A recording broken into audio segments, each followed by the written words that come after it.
Buongiorno e come sempre ben ritrovati con Ore 13, oggi siamo in veste di salute e vi ricordo il numero telefonico per intervenire 0422 1626 798. Allora oggi un argomento particolare ma ci poniamo attenzione perché capire meglio come funzionano le buone tecniche, le buone prassi ci aiuta anche a rasserenarci nel momento nel quale purtroppo magari ci troviamo in una situazione di fragilità e di malattia. Allora oggi ci chiediamo come funziona la radioterapia oncologica e ho il piacere di avere in studio con noi Edgardo Contato, direttore sanitario della US 5 Polesana, benvenuto. Il piacere di avere in studio con noi Giovanni Mandoliti, direttore della radioterapia oncologica dell'US 5 Polesana, benvenuto. Grazie. Piacere di avere in studio con noi Giampaolo Montesi, dirigente medico dell'US 5 Polesana, benvenuto. No. E il piacere di avere in studio con noi il dottor Andrea De Martino, tecnico sanitario di radiologia sempre dell'US 5. Tutti uomini anche oggi, come mai direttore? Dobbiamo... no. No, l'altra volta abbiamo mandato delle donne, devo dire la verità, e anche il primario, la dottoressa. Beh, insomma...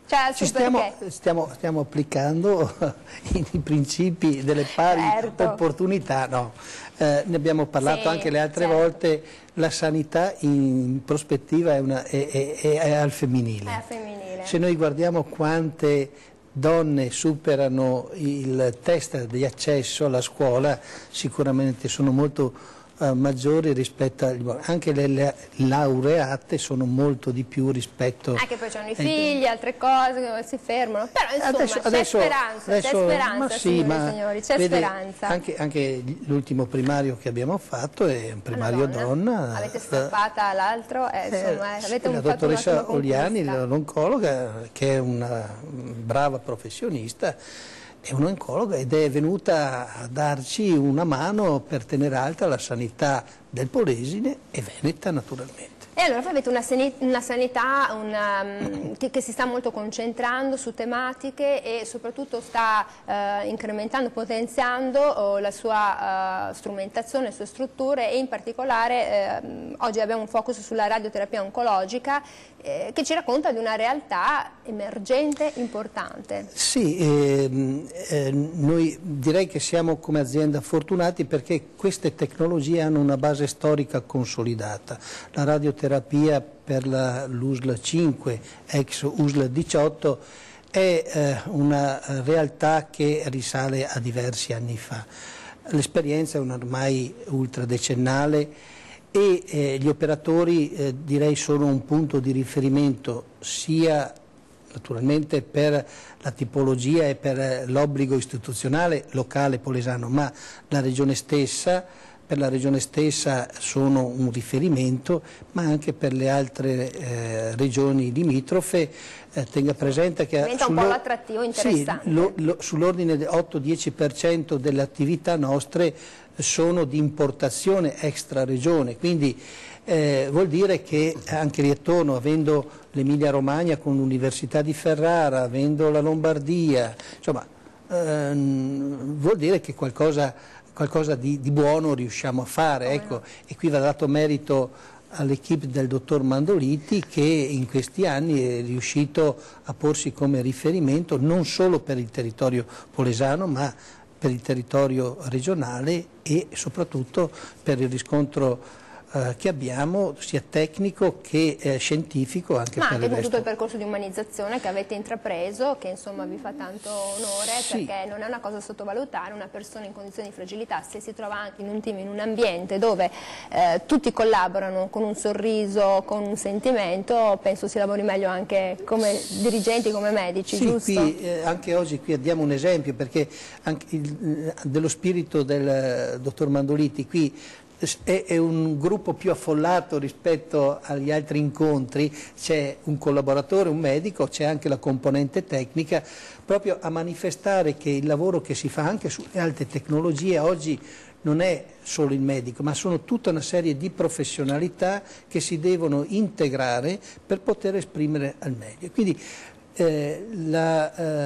questo settore direi è la parte di sintesi dove le tecnologie sono al massimo dell'espressione, abbiamo a che fare con radiazioni nucleari, quindi roba che va trattata con molta attenzione ma abbiamo anche a che fare con sistemi complessi, con alte tecnologie, con risonanze magnetiche, con TAC, con sistemi di puntamento, cose che insomma, hanno bisogno anche di componenti tecniche notevoli.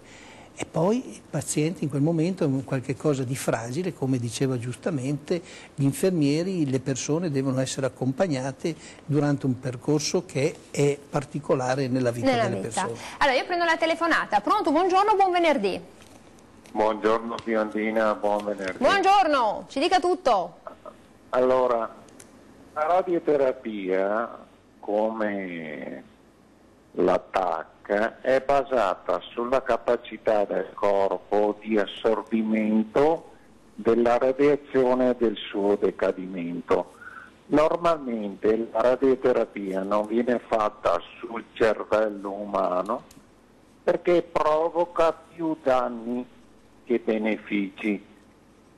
Il DNA, quando viene infettato da un tumore, è come un ematoma, tende a ricodificarsi secondo un codice sbagliato e l'RNA viene infettato, diciamo, da quello che è il principio del DNA del tumore, cioè deviato, diciamo, un principio che non è più nella sua forma originale.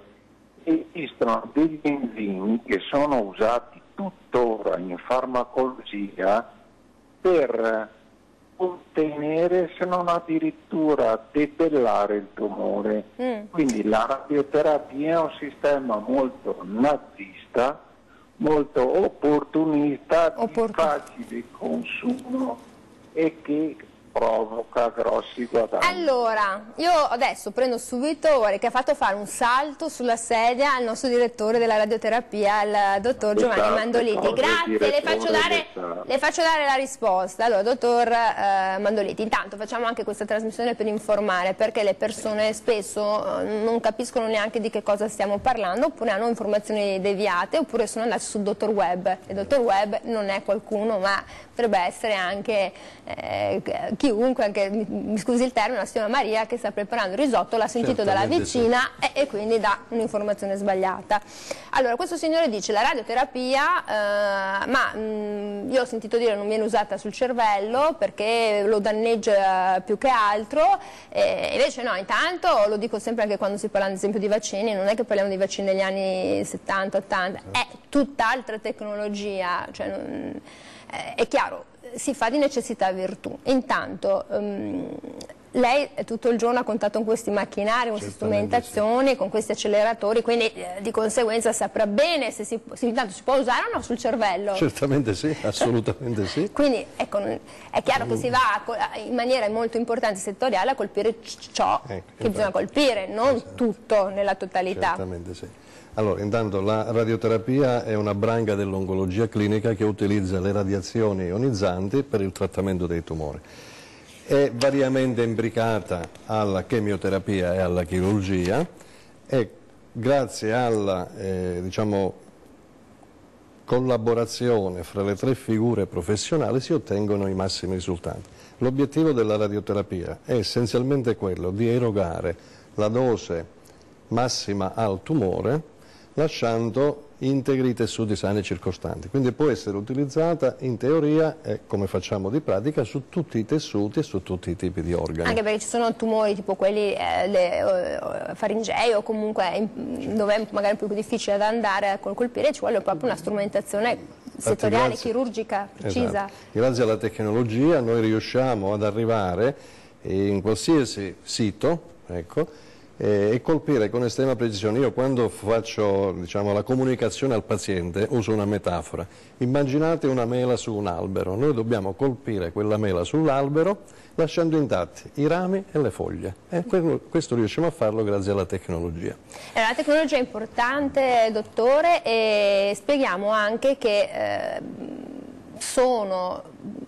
radiazioni necessarie, purtroppo, non è che uno possa farne a meno, cioè se vengono prescritte vanno fatte, questa è una cosa importante. Tenga presente che il 70% dei tumori attualmente viene trattato con la radioterapia, ripeto, in diversa combinazione con la chirurgia o con la chemioterapia, e si prevede per il 2025 che questa percentuale salga intorno all'80-85%. Questo grazie a che cosa? All'implementazione della tecnologia che ci consente di essere sempre più precisi ad arrivare nei siti interessati. Ecco, noi riusciamo ad arrivare in alcuni punti, tipo con la radiochirurgia, dove il chirurgo non riesce ad arrivare col bisturi. Cioè questo glielo sta dicendo come sta giocando e dice guarda, questo voi non lo fate, è una soddisfazione, no? Certo. No, beh, non è una soddisfazione. Però, essenzialmente, insomma... per esempio, prendiamo il discorso che faceva il signore che telefonava prima, a livello encefalico abbiamo delle situazioni tipo metastatico, di tumori primitivi, in situazioni particolari in cui il chirurgo non può arrivare e noi riusciamo ad arrivare, insomma, ecco, ad ognuno l'onore della sua professione e delle sue capacità. Una cosa importante, allora, chiaro che una persona che riceve una comunicazione di una diagnosi come questa deve intraprendere un percorso, allora quindi lei, c'è questa prima visita e poi c'è la simulazione, e qui la simulazione vedo che sarà fatta in maniera importante fra lei e l'altro professionista. Diciamo che a monte però di tutto questo c'è l'accoglienza del paziente, intanto, perché chiaramente un paziente che afferisce in un reparto di radioterapia vuol dire che ha già ricevuto una diagnosi di cancro e quindi chiaramente ha subito anche dei cambiamenti anche a livello psicologico, per cui la prima cosa è l'accoglienza. Va intanto comunicato in modo adeguato quali sono le modalità del trattamento stesso, è tutto un percorso. Noi diciamo sempre dobbiamo prenderci cura del paziente e accompagnarlo in questo percorso, e dobbiamo sempre prestare attenzione ad un evento, stare sempre davanti alla tecnologia, non inseguire la tecnologia, perché nel nostro lavoro è un errore questo, ci fa disumanizzare un po' quello che è il nostro trattamento. Insomma, quindi il paziente arriva, c'è l'accoglienza alla prima visita, si fa la valutazione di tutta la documentazione clinica, si valutano quali sono le opzioni terapeutiche, questo ovviamente in collaborazione con gli altri colleghi del team multidisciplinare, perché da noi in azienda esistono i gruppi oncologici multidisciplinari, la Breast Unit piuttosto che la Prostate Cancer Unit. Allora, siccome ci stanno guardando, e magari c'è la signora Maria che poi dice ho sentito parole strane, allora l'unità per il seno, l'unità per la prostata, i tumori ORL, polmonari, gastrointestinale, le ginecologiche, l'oncoematologico, quindi sono tutti attivi. Seguono i percorsi diagnostici terapeutici assistenziali della Regione Veneto, che l'azienda fa propri chiaramente con le proprie risorse. Con le proprie strumentazioni. Allora, io devo andare in pubblicità, vi ricordo 0422 1626 798 se volete intervenire e dire la vostra opinione, chiedere informazioni, perché abbiamo qui un team specializzato e che vi può, anche se state facendo la terapia, vi può dare ulteriori informazioni se avete qualche preoccupazione, e vi aspettiamo subito dopo la pubblicità.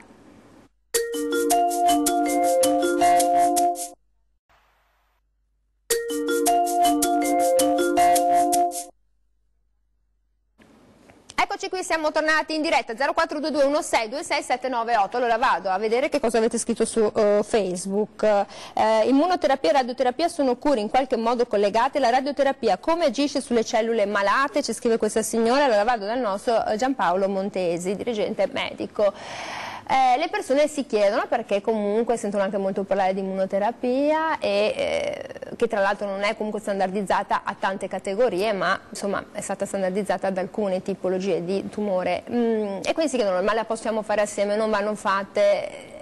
Si chiedono, è giusto? È giusto chiederselo, ed è una splendida domanda, poiché attualmente come è noto, l'immunoterapia è un trattamento di recente introduzione.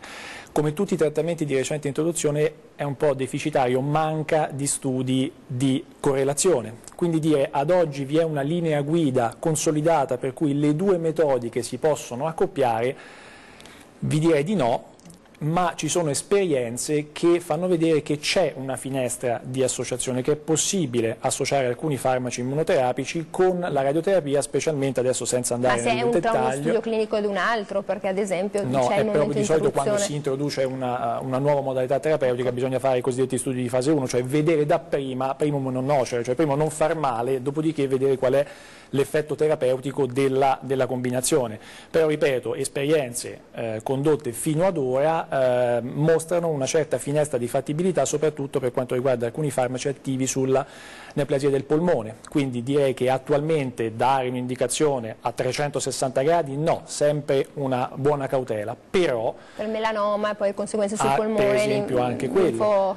Però diciamo così, la ricerca clinica è promettente in merito alle associazioni tra terapia, immunoterapia e radioterapia. Senta, lei ha qualcosa da dire ai telespettatori di prima? Vuole togliersi un sassolino dalla scarpa? Perché diciamo la sua bella definizione, quindi lei è un... sono è un medico, vabbè, che parla. Sì, sono radioterapista, mi sono sempre occupato di neoplasia del sistema nervoso centrale, si chiama neuro-oncologo, è un po' una bella parola, però comunque senza andare... Tranquillizziamo il signore di prima, nessun business, ma solo professionalità e cura. Poi il business della radioterapia veramente bisogna andarlo a cercare con lanternina, no? Comunque al di là, per assicurarlo veramente in termini tecnici, non è vero che tutti i trattamenti erogati a livello dell'encefalo comportano dei danni significativi, soprattutto quelli che menzionava l'ascoltatore di tipo neurocognitivo. Abbiamo tecniche speciali che permettono di risparmiare alcune zone dell'encefalo che sono deputate alla conservazione della memoria,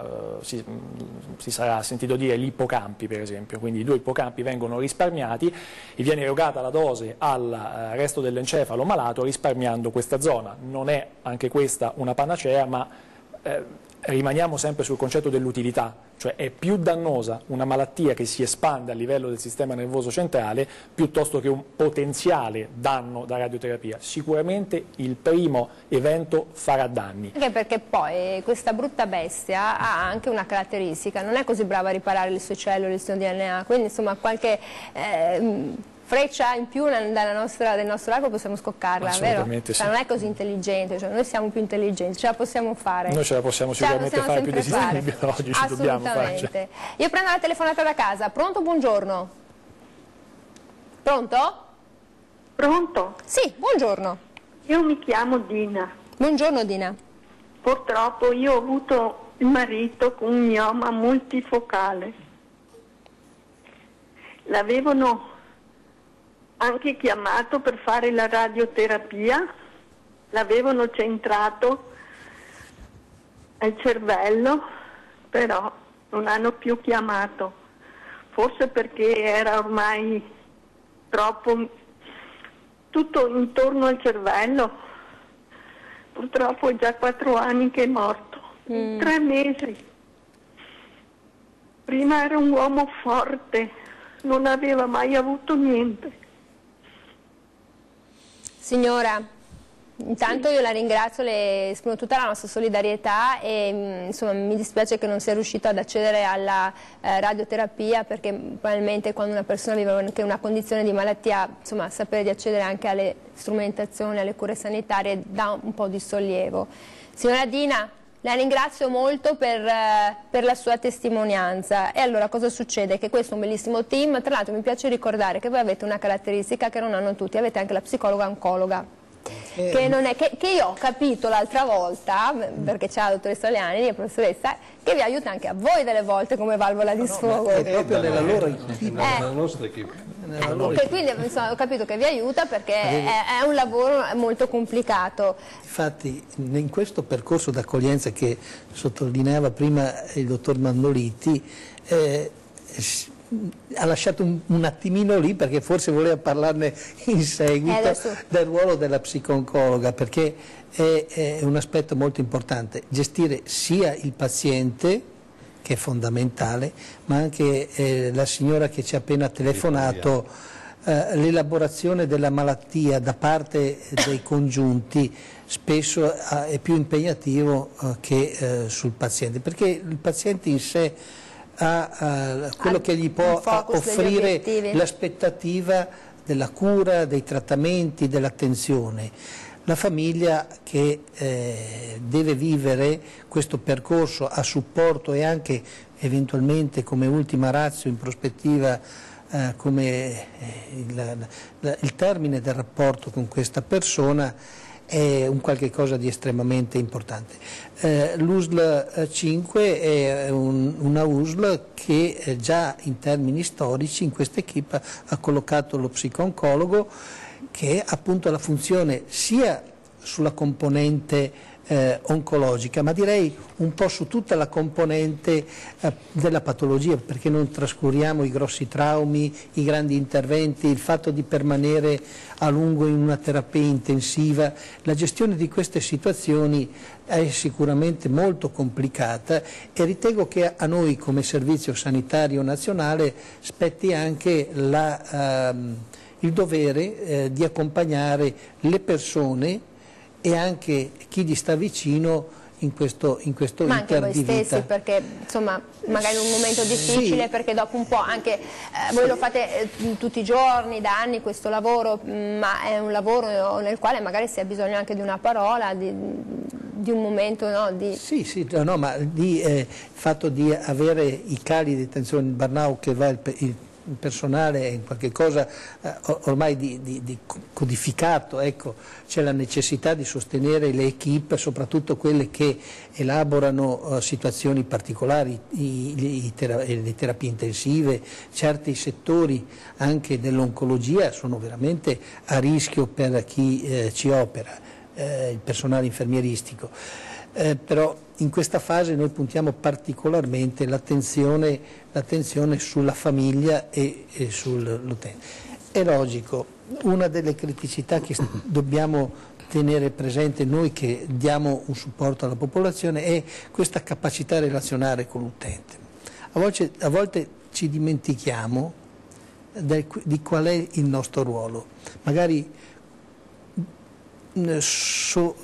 coperti perché avete tanto da fare, tanti pazienti, i tempi la sono routine, pochi, ma non è un alibi, non è una giustificazione. però non deve essere così. Non è un alibi. Allora, non è un alibi perché poi arrivano dal dottor Andrea De Martino e lei si presentano con questa tecnologia e cosa le chiedono? Perché anche sono curiosi e anche se sono stati preparati. Insomma, lei ha un approccio proprio anche noi con diciamo la che tecnologia abbiamo e strumentazione. l'approccio diretto con il paziente principalmente, ci occupiamo di svolgere la terapia giornaliera sul paziente, quindi cogliamo l'occasione sempre di poter avere un diretto contatto e abbiamo, oltre dal punto di vista tecnico nell'esecuzione di tutte queste fasi che portano al trattamento radioterapico, dobbiamo sicuramente cogliere tutti quei segnali che il paziente ha di disagio,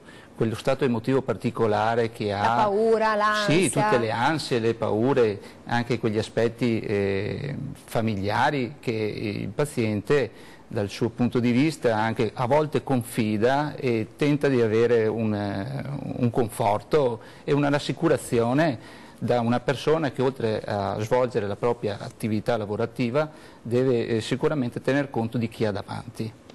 Anche perché poi voi lavorate in estrema sicurezza perché siete in un ambiente speciale, particolare, questo mi piace ricordarlo perché insomma anche voi dovete proteggervi e quindi eseguite tutta questa radioterapia e il paziente mentre vi chiede qualcosa, cos'è che vi chiede di solito? Allora, quando arriva il paziente sicuramente ha un primo impatto con la struttura, che non è una struttura ambulatoriale classica, diciamo che si ritrova un bunker, una struttura molto diversa da ciò che può trovare in un ospedale. Quindi si ritrova disorientato. A quel punto lì il tecnico lo accoglie e cerca di rassicurarlo il più possibile. Poi si ritrova questo macchinario molto voluminoso, importante davanti e quindi ritrovarsi all'interno di un bunker da solo lo pone sicuramente in una situazione di disagio. Viene rassicurato comunicandogli che è sotto sorveglianza continua visiva e noi sentiamo e vediamo tutto ciò che fa il paziente. durante la fase del trattamento può anche essere rassicurato dal personale che sta eseguendo il trattamento e certo il paziente da quel punto di vista lì viene a chiedere durante il trattamento radioterapico ciò che può essere più utile fare durante il trattamento per, per alleviare i sintomi che ci possono essere durante il trattamento. A questo punto il tecnico di radioterapia segnala prontamente al personale infermieristico e al medico radioterapista questa situazione, che opportunamente interviene per cercare di alleviare la sintomatologia legata all'esecuzione della radioterapia. Insomma, quindi è un lavoro sempre di monitoraggio, di controllo, rassicurazione. Sì, esatto. Insomma, non è semplice. No, non è semplice. Però lei lo fa con passione, che questa è la cosa che conta. Sì, bisogna farlo con passione, diciamo. Ha fatto una scelta anche importante, esatto, nel suo percorso. Senta, ci chiedono invece, vengo al nostro direttore della radioterapia Mandoliti, ci chiedono ma intanto come agisce la radioterapia? Ci chiedono nella nostro Facebook, perché tutti hanno paura, no? Si sente, si perdono i capelli, cioè dice io mi sono gonfiato, io ho fatto questo, ho fatto quello, perché c'è di tutto e di più. Diamo invece una spiegazione tecnico ma semplice e diretta e chiara. Nel modo più semplice possibile. Teniamo presente due cose: la cellula normale e la cellula tumorale. La cellula tumorale, per il fatto che è anormale, quindi non è qualcosa di normale, ha alcuni meccanismi non propriamente corretti. La radiazione, attraverso una serie di passaggi che vanno dal millesimo di secondo a giorni e settimane, esplica un'attività che è una fase innanzitutto fisica, perché c'è l'interazione delle radiazioni con la materia, poi c'è fisico-chimica, biologica, eccetera. Alla fine di tutto il discorso noi provochiamo una lesione a livello del DNA, la cellula tumorale non riesce a riparare questo danno e di conseguenza muore. Si impiccolisce, no? Quando ci sono le varie... Muore. Quindi non si moltiplica più. La cellula normale invece, proprio per il fatto che è normale, ha tutti i suoi meccanismi omeostatici a posto e ripara il danno. Ecco perché noi facciamo le sedute tutti i giorni, per un certo numero di giorni alla settimana. Il fatto che non si faccia la radioterapia il sabato e la domenica non perché c'è il weekend, ma per dare la possibilità alle cellule normali, ai tessuti normali, di recuperare quel danno che noi induciamo con le radiazioni. Poi magari ci sono pazienti che la devono fare una volta alla settimana, chi la fa 3 volte, poi è soggettivo... Di solito viene fatta tutti i giorni per un certo numero di sedute in base al tipo di tumore, al tipo di istologia, eccetera. A volte facciamo dei trattamenti ipofrazionati, quando si fa tipo la radiochirurgia, oppure è una nicchia, diciamo. Però a me interessava dare una risposta alla signora che mi ha molto colpito. Ha detto per non è il riuscito discorso, il mio marito ad entrare in... Parlava di 4 anni fa. Forse ha detto era troppo tardi, era troppo ammalato per accedere alla radioterapia. Diciamo che fino a 4-5 anni fa la situazione, tipo con la lista d'attesa, non era estremamente brillante. Nel senso che poi è stato investito, è stato fatto un grosso investimento dalla Regione, sia in termini di tecnologia, quindi acquisizione di tecnologia innovativa, ma soprattutto in termini di risorse umane. Infatti io con orgoglio dico, da noi praticamente abbiamo una lista d'attesa azzerata. Perché? Perché abbiamo macchine, apparecchiature che costano milioni di euro e che a mio avviso vengono utilizzate 12 ore al giorno su 4 turni macchina grazie all'acquisizione delle risorse umane. Ecco perché dico sempre prima l'uomo, poi la macchina. Certo, perché sennò poi... Queste situazioni ormai non si verificano più nella nostra regione. Cioè non è perché uno abbia la sensazione di avere ormai una patologia in fase terminale che non venga e non abbia l'accesso alla radioterapia, perché è un po' questo il quesito che poneva la telespettatrice. Io dico sempre, quando non c'è più nulla da fare, c'è ancora molto da fare. Questa è una frase che io dico sempre. Anche noi, per esempio, il 25-28% della nostra attività quotidiana è legata a trattamenti palliativi. Trattamento palliativo che è importante alla stessa stregua del trattamento con finalità curative, perché la qualità della vita del paziente è sacra. Sempre. Sempre. In ogni momento. Infatti, specialmente proprio a proposito dei trattamenti palliativi, noi accompagniamo il paziente sul territorio, e questo è importante, che ci deve essere un'integrazione fra l'ospedale e il territorio, perché è giusto che i pazienti vivano anche gli ultimi mesi all'interno della loro casa, circondati dai loro affetti, magari potendo esplicare le attività che normalmente avendo anche fanno. voi come punto di riferimento, Ma perché sempre, il problema principale che le persone si pongono è quello, no, di aver comunicato, parlato con un medico, con un professionista e poi trovarsi davanti a un muro perché non ritrova il team, non ritrova le persone, invece così si siete accompagnato, qualunque dubbio, qualunque ansia, perplessità, assolutamente sì.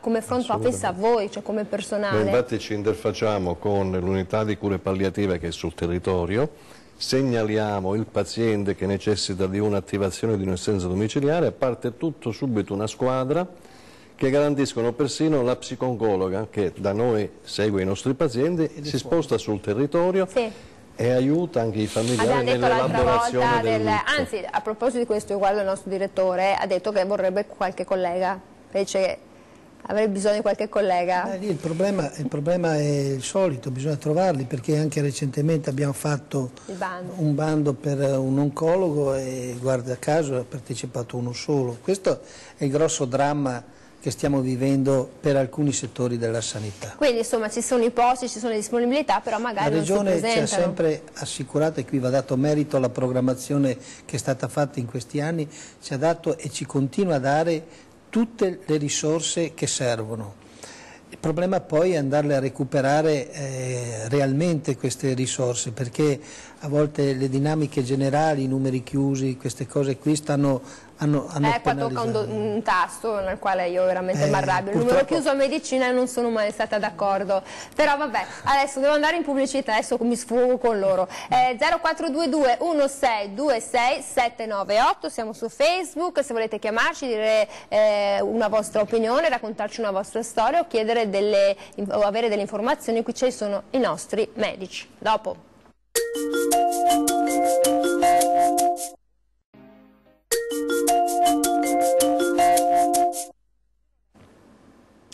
Eccoci qui, siamo tornati in diretta 0422 1626 798 se volete chiedere delle informazioni per voi, per un amico, per un familiare, siamo qui a disposizione perché questa trasmissione serve anche per fare chiarezza. Allora, sul nostro Facebook ci chiedono quali rischi si corrono a sottoporsi a un trattamento radioterapico? Allora, dottor Montesi, perché le persone, abbiamo detto, hanno paura di ciò che non si conosce, perché essendo un argomento un po' particolare non sempre si ha la voglia di stare ad ascoltare, invece oggi no, vi facciamo ascoltare come funziona davvero. Allora, questa signora dice quali sono i rischi.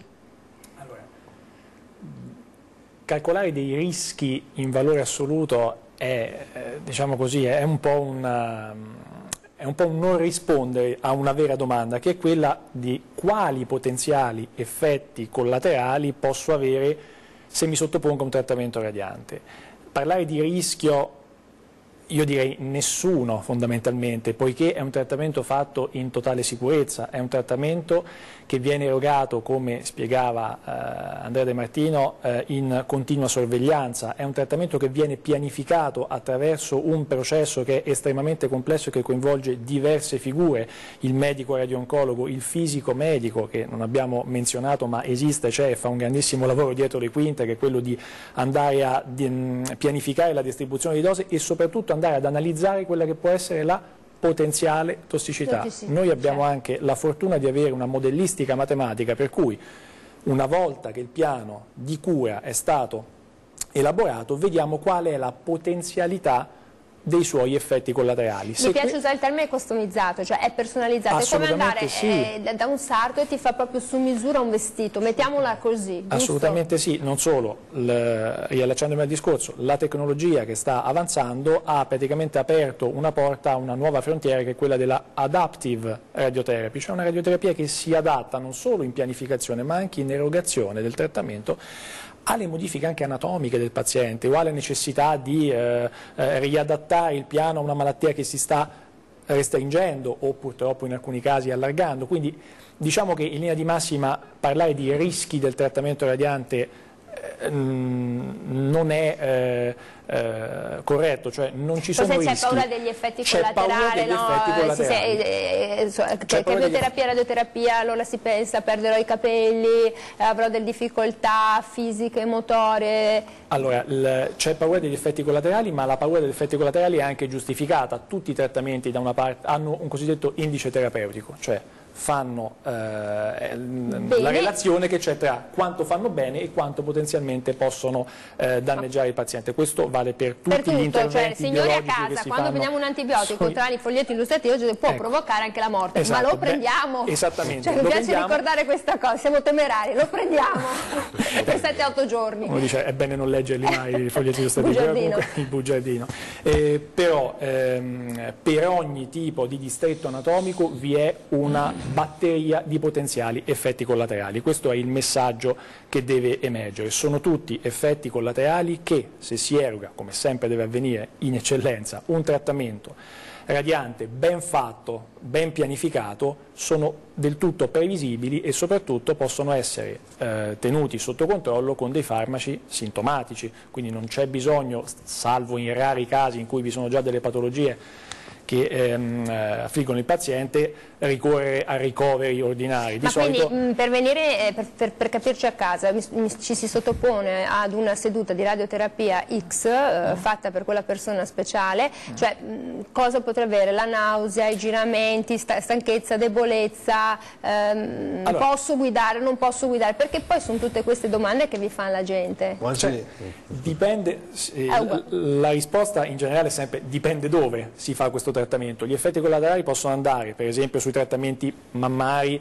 a un eritema della cute, quindi una cute che si arrossa, una mammella che può diventare leggermente più turgida rispetto all'altra. Per trattamenti, parlavamo prima sull'encefalo, gli effetti collaterali possono essere leggermente più significativi, ma vanno dalla lieve nausea alla cefalea, a senso di ottundimento, raramente disturbi visivi, ma sono tutti effetti collaterali, ci tengo a dire, non solo soggettivi, legati a uno stato infiammatorio che dà la radioterapia, quindi magari molti di questi con un blando antinfiammatorio, con una terapia steroidea, possono ritornare. E sono transitori, e sono soprattutto vero? Transitori e diciamo così possono essere controllati con terapia farmacologica. Io devo andare in pubblicità, ma poi torno subito perché abbiamo dei tempi molto stretti, perché poi ci chiedono anche cosa devono mangiare, perché le persone si chiedono un po' di tutti.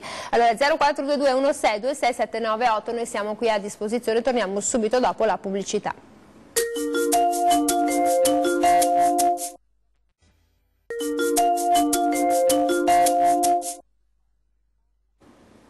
Eccoci qui, siamo tornati in diretta 0422 16 26 798. Allora, adesso voglio fare anche, ci rilassiamo un secondo, senta Andrea De Martino, io ho visto immagini di gente che mentre si faceva terapie importanti o di varia natura aveva il cellulare, le cose sono, da lei non succede che ci sono persone che non riescono a stare lontano dai social, perché succede questo? Qualcuno che dice finalmente entro nel bunker, non c'è mia moglie che mi parla, no, glielo chiedo perché ho il marito che mi vessa. L'ambiente sanitario, il cellulare, insomma, si deve cercare di tenerlo. No, ma io parlo proprio del paziente, perché abbiamo visto immagini anche di pazienti sottoposti a risonanza magnetica, TAC, con...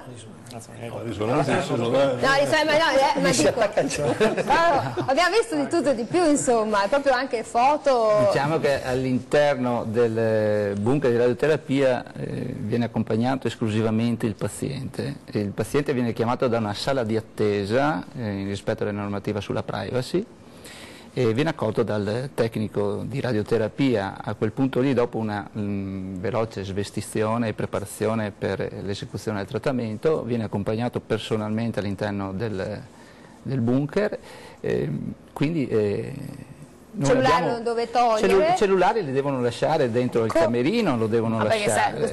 Ai tempi dei social le persone sono un po' stressate anche da questo. Sì, diciamo che i social e il web allarma anche il paziente. durante questo percorso. Quindi, insomma, però noi siamo lì per rassicurarlo. Insomma, siccome poi le persone hanno sempre il telefono, lo sapete, ogni giorno noi tocchiamo mediamente lo schermo del nostro cellulare 2600 volte, 2700 volte, e allora mi immagino che non siamo più capaci di annoiarci, quindi le chiedono in continuazione informazioni, vi parlate cioè anche del mare, la montagna, la vacanza, non solo di come stai, non so, perché si annoiano. Il rapporto che abbiamo con il paziente... Cosa hai mangiato ieri? Mi hai portato le uova fresche? Cose va così. anche oltre la malattia, si parla anche del quotidiano, anche delle notizie di cronaca, fa sì di rendere il trattamento radioterapico più sollevato possibile. Diciamo, quest'anno non le toccherà parlare dei mondiali. Diciamo di sì, a chi piace. Oh, quest'anno no, niente. Allora, caro Edgardo Contato, senta, questa struttura è cresciuta, continua a crescere, si innova, che cosa vuole lei? Cosa vuole di più?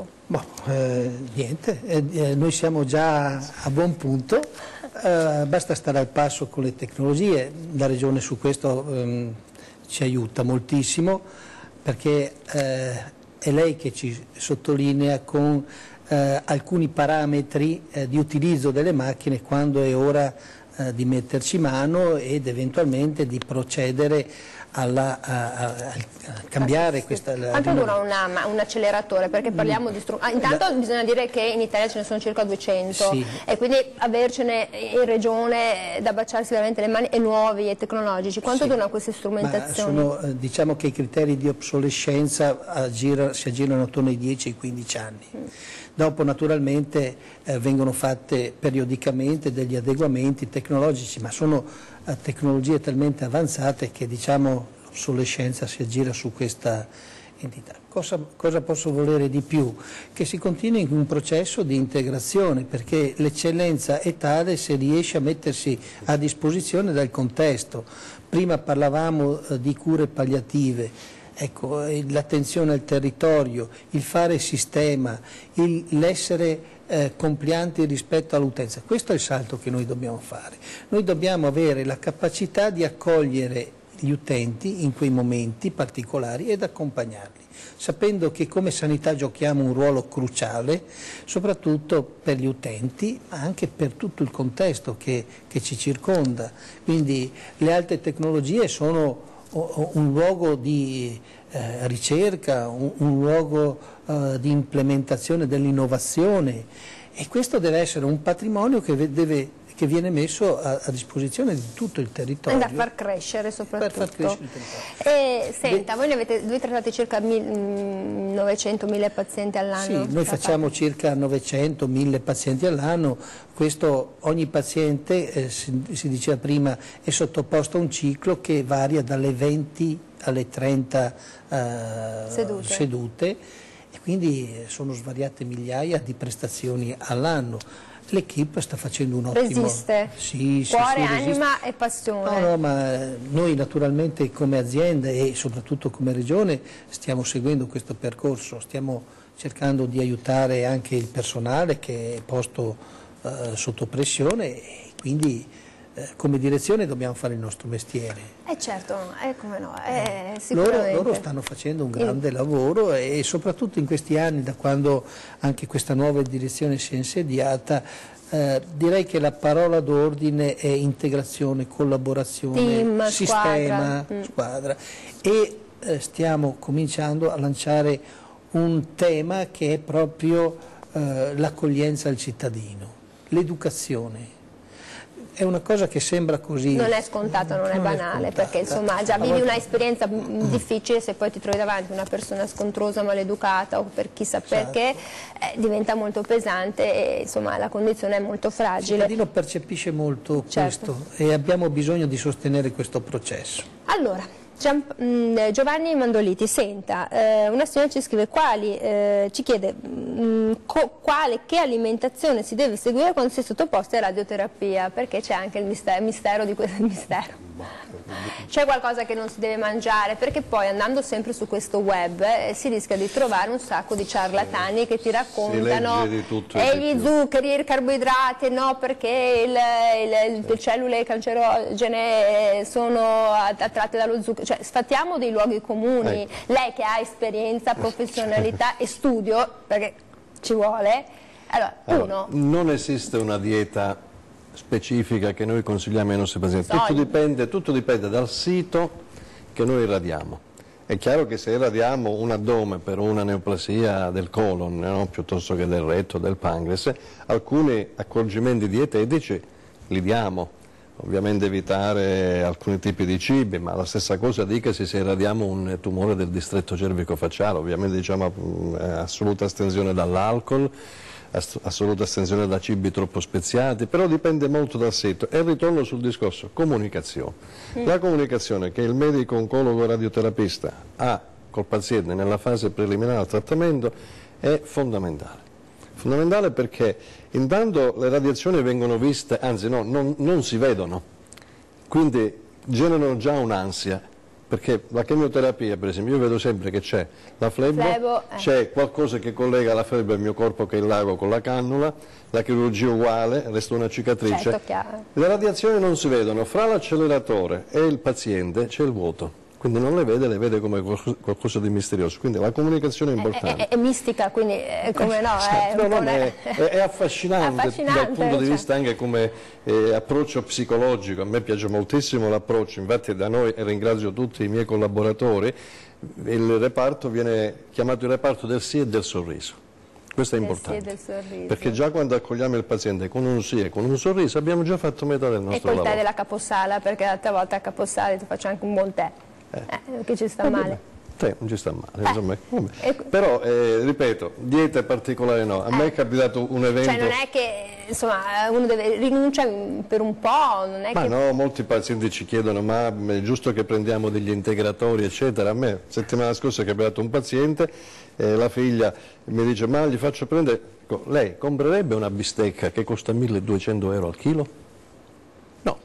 Cioè sono solo le mucche giapponesi massaggiate? Forse no, ragazzi, ma sono gli integratori, queste robe qua, no? Sono pochi milligrammi, però se il paziente riesce a mangiare, facciamolo mangiare. In Giappone massaggiano le mucche e la Fiorentina perché deve rinunciare il paziente? Ma quindi allora, siccome siamo in Veneto, Trentino, Alto Adige e Friuli Venezia Giulia, un bicchierino... Poccettino, no, per un po' no. Durante la terapia no. Durante la terapia no, però il resto sì, la pizza... Consideri che l'alcol è un radiosensibilizzante, quindi potrebbe potenziare l'effetto delle radiazioni sui tessuti sani e quindi avere degli effetti collaterali. La pizza, la dieta mediterranea, un dolcetto... Tutto. Si può mangiare tutto, ma non si deve... Con la radioterapia non poniamo limiti a niente. Questa è una cosa poniamo limiti soltanto alla malattia che verrà sconfitta. Certamente punto. Sì. Sicuro. Quanti anni fa questo mestiere lei? Ormai sono passati, sono 42 anni. Quindi. 42 anni? Sì. Hai visto di cose, di tecnologia cambiare, il mondo evolversi? Io ho visto la preistoria della radioterapia, quando disegnavamo i campi... No, ma adesso, adesso devo chiudere, non è che è così vecchio, perché poi dopo sennò... No, disegnavamo i campi con i pennarelli sui pazienti, quindi... Ma quello lo fanno anche i chirurghi plastici, quindi non è che... Allora, sentite un po', il tempo a nostra disposizione è terminato, sennò poi mi sgridano anche dalla regia, però io so che devo ringraziare moltissimo questo team che si è presentato oggi, ci mette la faccia, che non è una cosa da poco, sono dei medici bravissimi, specializzati e mi piace perché lavorano in squadra e si occupano di tutti, dei familiari, di chi è ammalato e sono qua a darci... ci hanno dato delle informazioni. Io ringrazio davvero molto Edgardo Contatto, direttore sanitario dell'US 5 Polesana, ringrazio davvero molto Giovanni Mandoliti, direttore della radioterapia oncologica sempre dell'US 5 Polesana, grazie a Giampaolo Montesi, dirigente medico dell'US 5 Polesana e grazie ad Andrea De Martino, tecnico sanitario di radiologia sempre dell'US 5. Grazie a tutti i nostri telespettatori, a chi ci ha seguito, speriamo di avervi dato delle informazioni, potete guardare poi la nostra trasmissione sempre su YouTube, è a disposizione, speriamo di avervi dato delle dritte e insomma avervi rasserenato un po'. Come sempre noi torniamo domani, arrivederci.